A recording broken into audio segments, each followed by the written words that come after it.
ผมอยู่ในเขตอำเภอเมืองจังหวัดอุบลราชธานีครับมีร้านก๋วยเตี๋ยวเรือรสเด็ดมาแนะนำครับที่นี่ร้านก๋วยเตี๋ยวเรือน้ำตื้นมาที่นี่ผมจะสั่งน้ำตกจัมโบ้ก่อนเลยครับสูตรน้ำตกหอมนัวมันเข้มข้นผมแทบจะไม่ปรุงเลยครับหมูเนื้อจัดเต็มผมแนะนำใส่กับกากเจียวครับเป็นอะไรที่เด็ดมากและที่ขาดไม่ได้ครับถั่วทานกับกะปิแล้วก็กินกับเส้นน้ำตกเด็ดเลยครับนอกจากนั้นยังมีลวกจิ้มเกาเหลา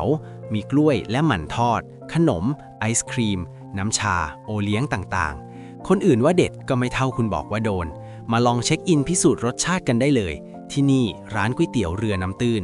เปิด 8 โมงเช้าถึง 4 โมงเย็นพิกัดเลยหน้าศาลากลางหลังใหม่เส้นขาออกไปเขื่องในเลี้ยวซ้ายเข้าซอยตลาดร้านจะอยู่ขวามือหรือปักหมุดตามชื่อได้เลยครับ